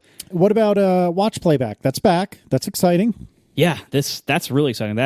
I almost have forgotten about it, because it was the first thing I did this summer, and that seems like forever ago now. But it was like, I'm so freaking happy. Like Overcast's history with watch standalone playback is long and colorful and mostly awful, because it's a feature that I tried to do a long time ago. And I don't know, WatchOS 3. When I was doing the WatchOS 3 version, I tried to do it. I don't think I ever said this anywhere. The reason I tried to do it was because somebody at Apple had asked me to do it. When somebody from Apple asks you to do something, you say yes. That's generally good for your app. Like, you probably should say yes to that. And so I thought, well, if they're asking, I'll prioritize this. So I spent like 3 months on it. I discovered during the course of that 3 months that the API was just totally impossible to make this good or functional. It was especially frustrating because, somebody there had asked me to do it. So I assumed, they had probably checked with someone and they knew it was possible, and it just wasn't. And I was just battling the API for months, and I lost a good 3 months on this, and it was very demoralizing and very frustrating. Later on in watchOS 3, a couple apps came out that offered this, and they used a trick where they basically identified themselves as a certain type of workout monitoring app, but without actually needing to use HealthKit for anything. Like, there was just some kind of fluke where, like, if you put the certain key in your plist of your watch app, you could use a much better API. You could use AV audio file player instead of WK audio file player, which is terrible. You could use this much better in-process API. I think I've talked about this before, where like in-process versus out-of-process. At least I have it under the radar.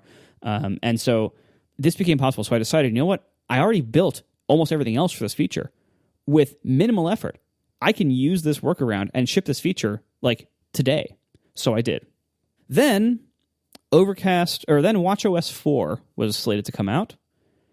And I got a phone call from some friends who said, hey, this is going to stop working.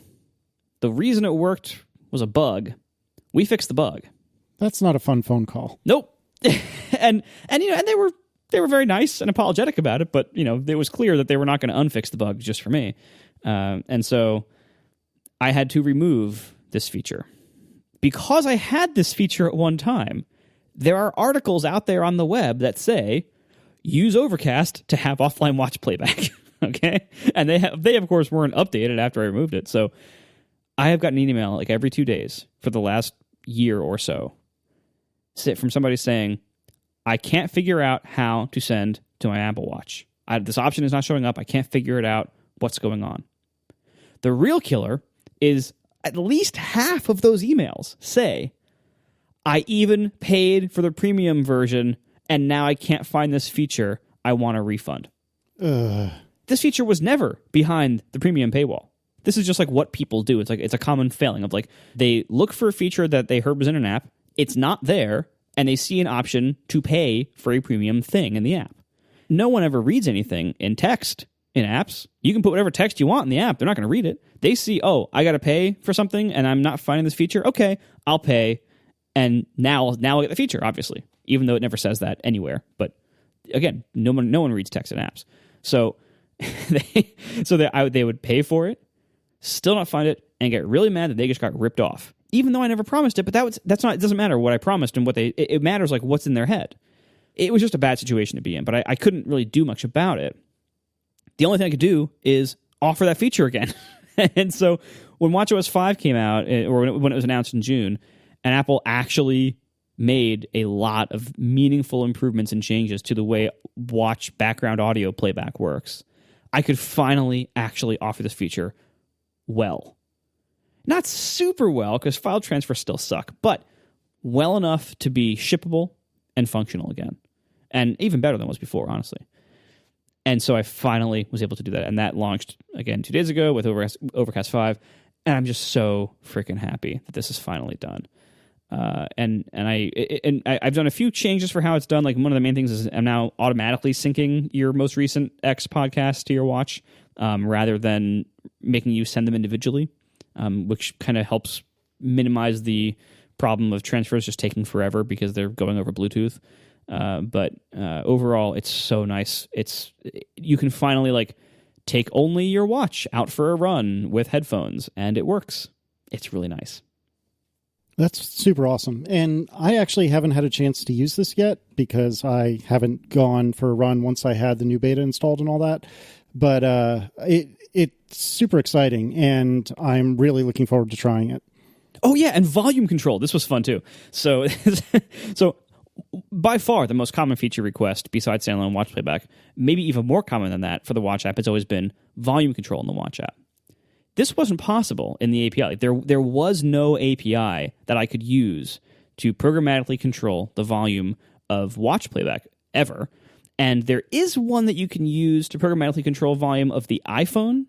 The API to do that on the phone is deprecated. I didn't want to build a major feature against an API that's been deprecated for like 5 years, because that means Apple could remove it at any time, or I could start getting rejected for using it. And so so I had a watch app that didn't have volume control. watchOS 4 introduced a feature which is nice when it's what you want. introduced a feature that by default, it's called something like audio apps, but active audio apps, something like that. It's in the watch settings. The feature is that when you are playing an audio app on the phone and you glance at your watch, that app, if it has a watch app that's installed, it will show up, even if it wasn't your last used watch app. So it kind of like auto launches your current phone audio app on your watch when it's playing, which is a nice feature. The problem is that my app didn't have a volume control, and AirPods came out. And AirPods have no good way to control the volume on the AirPods. And so there was all of a sudden a very popular Bluetooth headphone that had no volume control on it, which is pretty unusual. Like almost every Bluetooth headphone before it had volume control. So this was like a new issue with AirPods. They were all of a sudden very popular, had no volume control, and there was this feature of watchOS 4 that brought the audio app that was currently playing to the front automatically. And most people left it on. It was on by default. So I got a lot of people saying the best way to use Overcast on your watch is to delete Overcast off your watch. Because if you deleted it, then the now playing card from the system would show up, and that had a volume control on it. And I couldn't match that in my I couldn't do my own volume control because the API wasn't there for it. And so the actual outcome was the best way to listen to Overcast with AirPods was to delete it off your watch. That's a terrible outcome. But that was the reality of all of watchOS 4, right?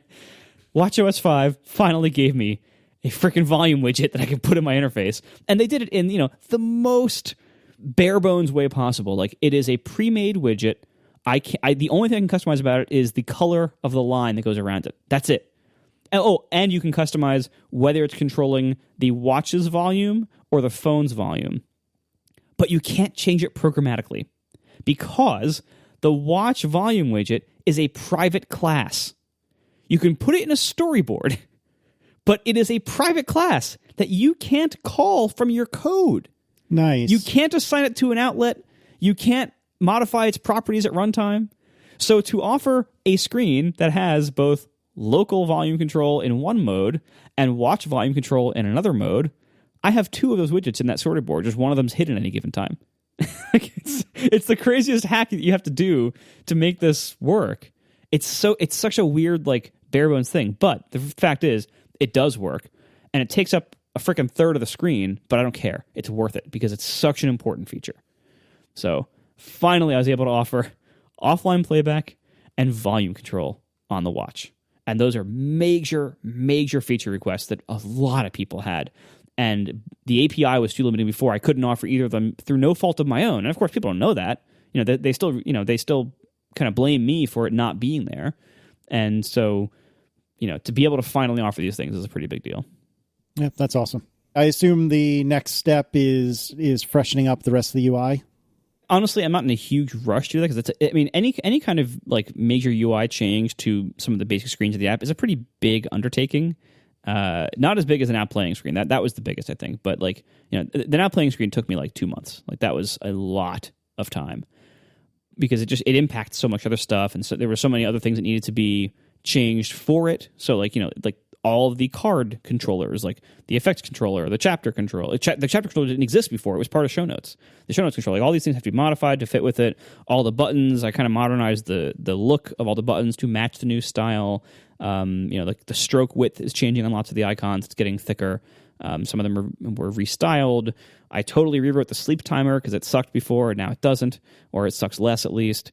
There's all sorts of things in it that had to get updated or be modified in some way to work with the new layout. So doing that to other screens, while not as big of a deal, is still a lot of work. And at the end of it, what you get is something that a lot of users don't care about. So it's a hard balance. I have to balance between what I want to do as a developer of I want to make my app fresh and new. That'll help get new customers and everything. But also, my existing customers, a lot of them don't care about a redesign. That's kind of an indulgent thing that I do for me, and not for them so much. They want features, and so I have to balance how much time I spend. If I do a whole bunch of redesign stuff and not enough feature stuff, I'm kind of neglecting my existing customer base, trying to get new customers. And so but if I only get new customers by doing like, a bunch of redesign stuff, anyway, it's a balance you got to strike. Well, I'm excited to try offline playback, and in general, the app has been great. It works really well. I think it's very pretty, very well done.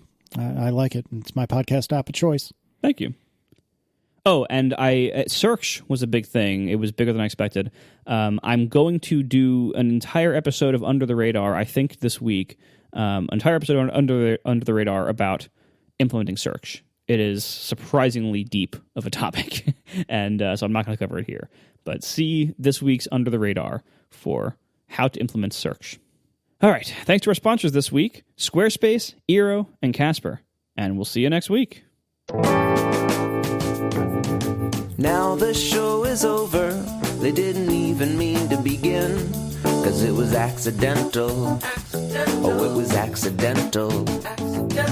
John didn't do any research. Marco and Casey wouldn't let him, 'cause it was accidental. Oh, it was accidental. And you can find the show notes at atp.fm. And if you're into Twitter, you can follow them at CASEYLISS. So that's Casey Liss, MARCOARMENT, Marco Arment, SIRAC, USA Syracuse. It's accidental. They didn't mean to. Accidental. Tech podcast so long. So, Casey, you have released sort of another video. Indeed. As we record this, the video is not out. It is queued up and ready to rock, but I have not pushed the go button yet. You have released to us a new video. Yeah, I have released to the two of you and a couple of other friends a new video. This video is of the 2018 Volkswagen GTI Autobahn. So this is as close as one gets to a Golf R without actually being a Golf R. Additionally, this one had the direct shift gearbox, which I continually and will forever call a dual clutch transmission because that's the BMW version of it, but basically the same idea. But anyway, this is the latest episode of Casey on Cars. There will be a text review, a blog post review that you guys have not seen but is written and queued up.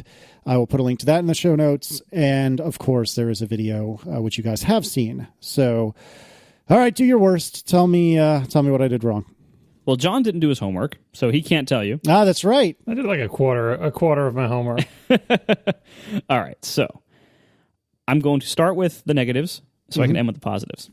All right. Number one negative I noticed, which you will hear from a lot of people, and including John, because that's the part he saw, is there is some jittery camera motion during some of your movement shots, and I'm pretty sure I know what it is.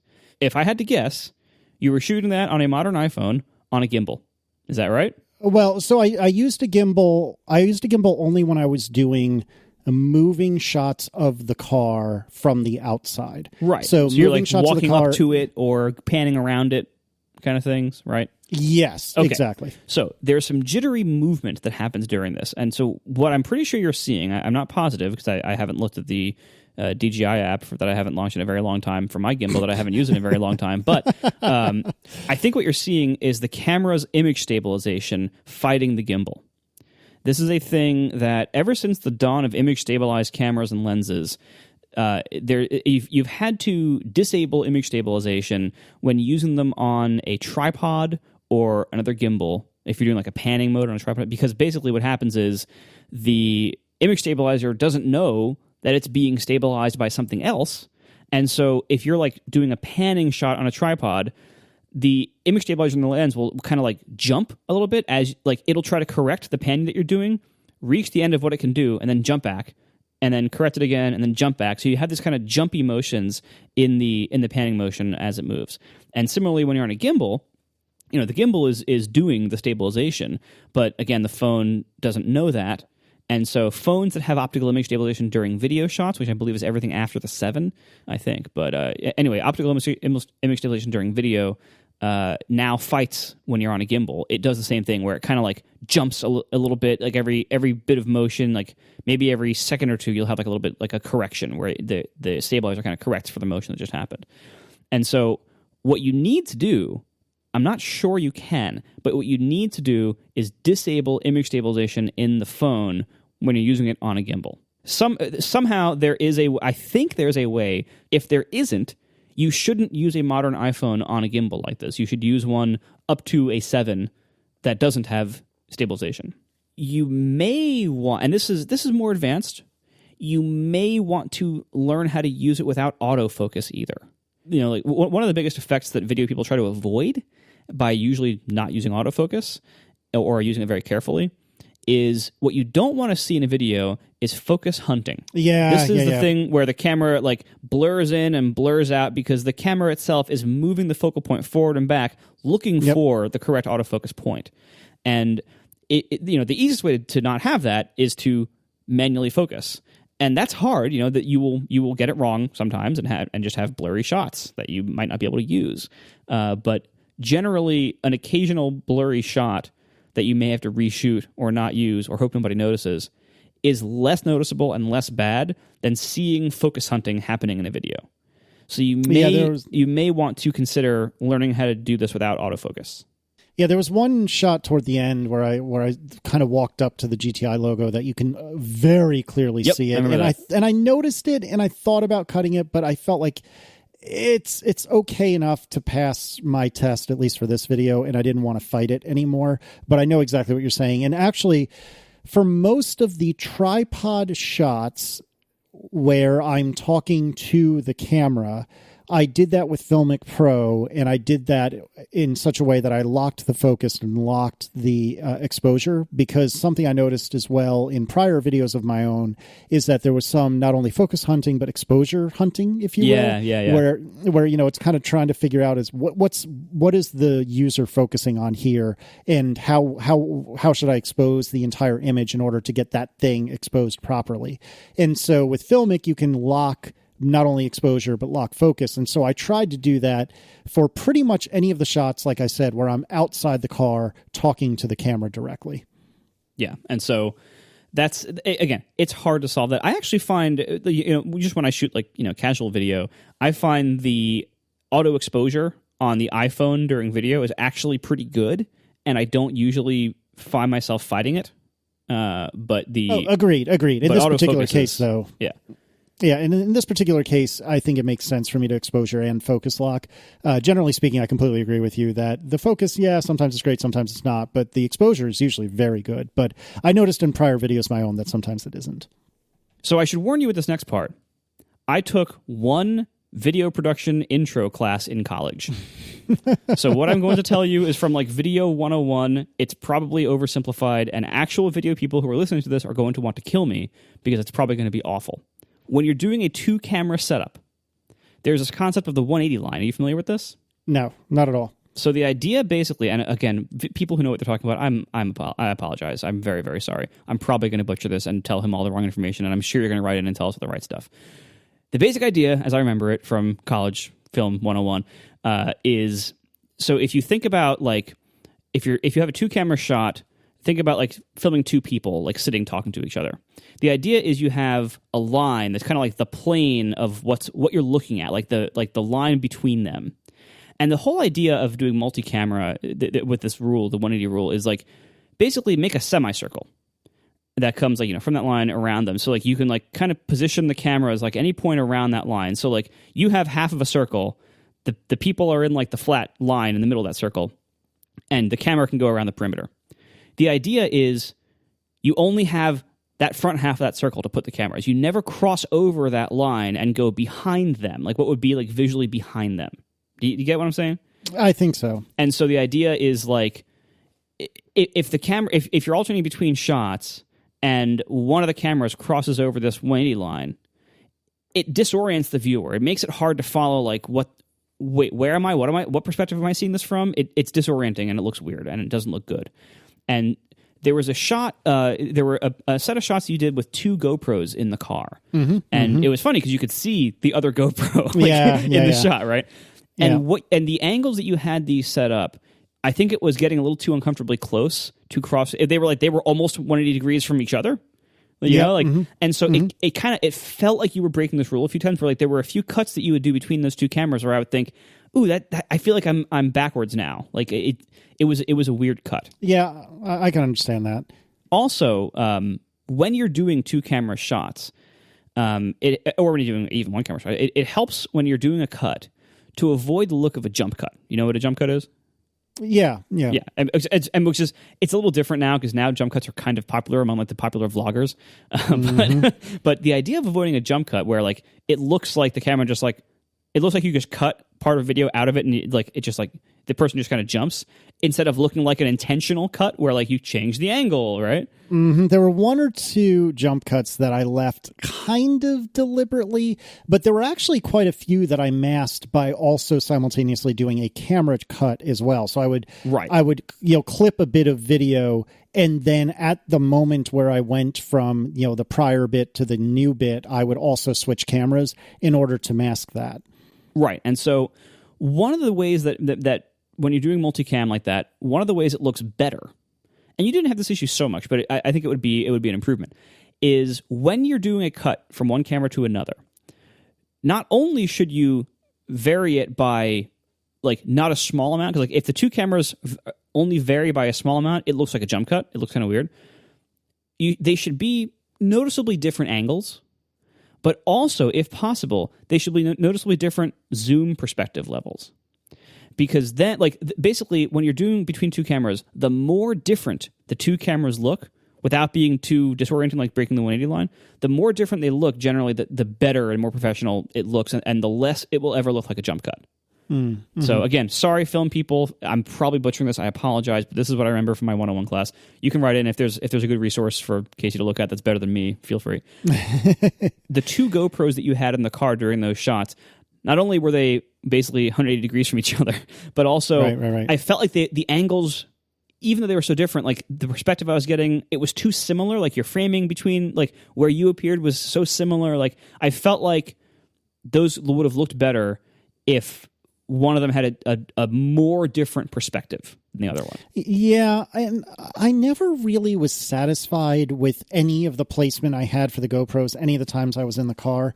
Well, that's not fair. The one that was basically a close shot of me, I was fine with. I mean, it's I didn't have any particular issue with that. But with the other one, I never, which happens to be the silver one because you can see it in some of these shots, I was never particularly satisfied with where that was. And in the R, I put that basically at my left ear, which I didn't mind so much because I felt like it was giving a nice perspective of what I was looking at. But it seemed like I was that I was alone in that opinion, or maybe not literally alone. But I feel like I got a lot of feedback that people didn't particularly love seeing the side of my face like that. And so I was trying to figure out something that was kind of a halfway, where you can see my entire like face and some of my body, but also see what's going on in front of me. And I agree that I was not in love with the placement I had for it, but I couldn't really come up with a better one.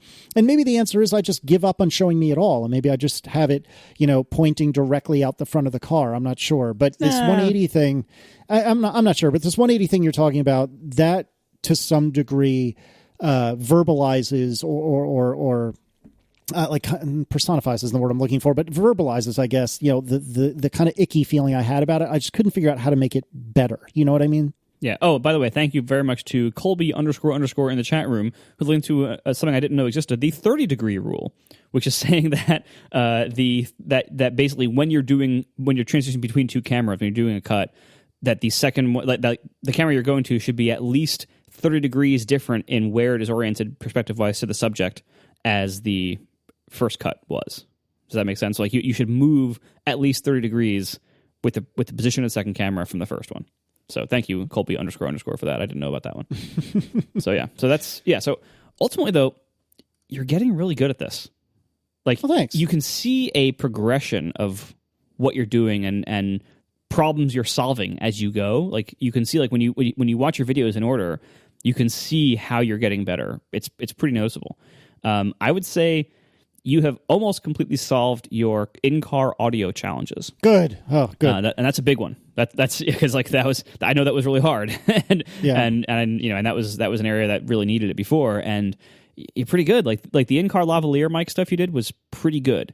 There were a few places where you clipped when and you could hear the clipping distortion, and I would suggest doing some level compression and volume level matching. There are ways to do this in various apps and things that I can maybe tell you about sometime. I don't know, but. Yeah, so like there were a few issues of level matching where one recording session would be much louder than the other one or whatever, but it was better on this one than it's been in the past videos for sure in that way. And the in-car audio was way better with the lavalier mic. The other thing is the placement of it was such that when you would turn your head over the shoulder such that your mouth would get closer to the mic, it was way louder. And that you can play with the positioning of it and maybe the directionality of it. You can play with that a little bit. Ultimately, that always happens with lavaliers to some degree. So what you should probably do there is look into level compression, and volume normalization, where you just compress your levels such that no matter where your head was turned, you sound roughly of similar loudness. This is not an easy problem to solve, but it is solvable. This is what people do. But for the most part, pretty good. Content-wise, I loved a lot of this. I loved the part, especially about the transmission preference and how it made you so uncomfortable to admit. Yeah. That was really fun. I really enjoyed that actually. And content wise, I thought that was very interesting, very nice. It was a good balance of nerd Casey versus what the rest of the world wants to hear about. Because it's like this is something that you wouldn't get this in here's the review from, Edmunds for this car. Should you buy it? Details at 11 or whatever. But right. You wouldn't get it in a video for every consumer. You get it from a car nerd. And it's that's really nice. I actually really enjoyed that part. To fill in really quickly what Marco's referring to, a little bit of spoilers here, but I had this DSG gearbox there it went again. No, it is DSG, not DCT. I'm trying to train myself. Anyways, the point is I had a 2-pedal manual transmission car, and the conclusion I came to was that I actually preferred the completely automatic ZF8 speed from the Giulia over the DSG and the GTI. And I kind of talked about, and I won't totally spoil it and it'll take a while, but suffice to say, I talk about that a lot in the video because that was one of the big differences between the cars. And again, it's an uncomfortable conclusion I came to, but I actually kind of preferred the automatic, which made me feel really gross and icky. So that's what Marco's referring to, is that whole kind of conversation I have with the viewer as this video is going on. And then finally, I would just say on the content, there was never a point where I looked down at the time scrubber to see how much time was left. That is a flawless victory in my book, then. That's extremely good to hear. Yeah, when watching almost any video on YouTube, I almost always, at some point, end up moving the mouse up to the video screen to unhide the time slider and to see how much time is left, because I'm getting a little bit bored. And that didn't happen. I've made it through the entire video not doing that once. And that's unusual, and that's commendable. So, good job. Well, I appreciate it. And John, I know you haven't watched much of it, but do you have any thoughts from the brief window of time that you did spend watching it? I've been watching it without audio while you've been talking here, so I've seen it. I want to applaud the banishment of the ugly parking garage in favor of the nice grassy places, although I feel bad for whoever's house that was that you caught in the shot at some point. I don't know if they want their house to be in your video, but yeah, the car looks so much better on green grass with trees behind it. One of your shots, I think your sunroof shot. I love that, by the way. The camera's not level, I think, by a little bit. My bad.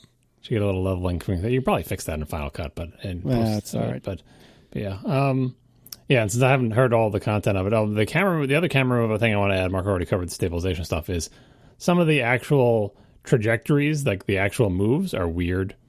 Like again, with if you're looking up the 180 roll and stuff like that, you'll find the 5 basic camera moves or whatever. In general, stick to the basic camera moves and don't have the one where you're move to the side, then go over the railing, and then go back down to the ground. All the individual shots. I like that one. I mean, I'm not saying you're wrong, but I liked it. The individual components of that are good. It's good to be low to the ground when the car comes by because it loads dramatic. It's good to go to the side while the car is curving, and it's good not to ram into the railing. But when you combine that into one camera move, it's not a thing. So you have to, less is more in terms of the camera moves. Plot a trajectory and do it. Don't have too many lumps and bumps, or split it up into 2 shots or whatever. Yeah, I'll watch the rest of it when I get a chance and actually hear what you have to say. I like the wheels on this one. They're different wheels, right? Yeah, these are very standard GTI wheels. I think they've been roughly that look for at least a year or two now. I like them. I wouldn't say I love them, but I like them. Better than the Type R wheels is what I'm getting at. Type R is Honda, John. You're thinking of Type R, whatever the hell. The copycat Type R. Yeah. The Golf The R. copycat. I see how it is. The Golf Type R. Yeah. Now, speaking of Type R, it's got these black plastic vent things on the front bumpers. It's kind of Type R-y. See, I'm not familiar enough with the Type R to know what's typical. You know what I mean. You're familiar enough to know that contrasting like fake plastic, sure. Aero things that do nothing but poke out of your car. Yeah, but like if we were half of our current ages, we would be too old to buy a Civic R. Yeah, someone's got one at work. I see it driving around. It's such a monstrosity. It really is. I saw one yesterday, I think it was. Maybe it was today. I saw one in the last 24 hours, and it is hideous to look at. Maybe if I was 17, maybe I could make it work. I don't think I was any stage in my life where I would have liked a car that was that busy. Busy is a very good word for it. I very much like that because that's exactly what it is. It's interesting because what's the fancy Impreza? The WRX? Yeah, so the WRX is interesting in that it has like the big hood scoop and like it's I think that kind of walks the line where they calmed that down. They calmed that down a lot in the last few years. But the key is that all that crap on the Civic is fake. Like none of those vents lead anywhere. Nothing is functional. Whereas at least the hood scoop on the Impreza was an actual hood scoop that led to the engine and wasn't just like a big black plastic thing. And I think that kind of makes a difference. Like that for all the ridiculousness, if it's functional, then it starts to be reasonable. But if it looks ridiculous and is also non-functional, it's the worst of both worlds. Anyway, the other comment on your video, the audio inside the car and when you're narrating is still too different. Like, I think you should not use your podcast mic when you do outside the car narration. I think you should use the lav for the whole thing or whatever it takes to get them to sound the same. I use the lav for the whole thing. And in fact... Well, then it must be just your energy level. Maybe that's it. The only way to really make it sound that consistent is to read the entire script in one session. Like during one of your video shots. Like if every shot of you talking is like in one place and you read it when filming all in one shot, and then every shot of you not talking or every shot of different places is just video and you just use the sound from you talking over it the whole time. That's the only way to do that, but that's like it requires you to basically write the entire video script ahead of time. And that's just a lot of work. Like that's not for for the place you are in, like how much time you can spend on this, how much how many videos you should be putting out, per unit of time. Like you shouldn't be doing that amount of pre-prep. Like you should just be making more and accepting that the audio will sound different between different sessions. Try to minimize it if you can, but like to achieve what John wants, that's what you have to do. Record the entire audio as like one long stand-up shot, and that's not going to happen. Well, I mean, like I said, I feel like it's also the energy level. Like if you're not being quiet to try not to wake up kids. Like the other way you can go. No, that wasn't it this time. That was it in the I know, but I'm saying like it was closer this time, but it was still like there was still a difference in like maybe it felt more like you were reading something because you were versus when you're not. I mean, the other way to go is you can embrace the difference and have the voiceover audio sound intentionally very different than the live audio. A lot of videos do that where they're like they will insert like background white noise into the live video, and then the voiceover video is usually like boomier and more distant and doesn't have background noise to just so it's like the live and then the voice of God, then the live, then the voice of God. Like you can go that direction too to even it out. But now they're like you can tell they're trying to be similar, but they're not, and it might just be a performance thing. But anyway, I think that's still a thing to work on. I like your ATP shirt. It looks very very clean and neat. Hey, thanks. Yeah, I use that probably too much for these videos, but no, you should use it all the time. It's great. Yeah, you got to promote. Mm-hmm. Exactly. I'm glad that Marco that you enjoyed it, and I think that my favorite piece of feedback that you've given me is that you didn't have to look at the scrubber, because I definitely know what you're talking about, and that is a victory in my book. And yeah, I think you nailed it with the GoPro positioning. Like I said, I never quite was happy with it. I'm still not sure, and I would actually love, particularly via Twitter, I'd love feedback on this. Like, what are the right places. Maybe I just need to go back and look at Top Gear some more. Yeah, exactly. Tons of in-car shots, and like you don't think about where the cameras are, but the fact that you don't think about it means they must have nailed some good angles. So just watch some of your favorite car reviews and then back solve and say, where is the camera for this shot anyway? I agree, and I think part of the problem is that I want to be able to do the multi-camera thing. And so I think sometimes, certainly not always, but sometimes in Top Gear, I think what they do is they film, a bunch of footage with the camera in one specific spot, and then they film a separate batch of footage with the camera in a different spot. Does that make sense? Sure, yeah. Which means they're going through their spiel multiple times. Which right, again is, exactly. So which is fine. You maybe get alternate take on it, the second time. Yeah, but I don't know. I really want to figure out a better, like 1 or 2 or 3 different setups that I can use. And I have obviously mounted GoPros outside the car because some of the shots you've seen in this video and the one prior are GoPros mounted on the exterior of the car. But it really, really freaks me out. Like, I really don't like doing that a lot. And so I think in some cases, like Top Gear will mount a GoPro on the hood. And maybe I'm just being a big baby, but it just weirds me out, the idea of mounting something on the hood that could potentially fly off and like injure somebody, leaving me out of it, leaving the car out of it. What if it flies off and like hits a bystander or something like that? Just I don't like the idea of that at all. And maybe I just need to get over it, but I really want to find preferably in-car places that I can mount GoPros that really work well. And so I'm gonna have to look at this 180-degree rule and 30-degree rule and see what I can make work with that. So by the time you've listened to this, the video should be out. Links will be in the show notes, and I appreciate Marco doing your homework because I know how much of a slog that is for you, is doing any homework. But I appreciate it. And John, I know you're a busy bee, so I'll give you a pass this once.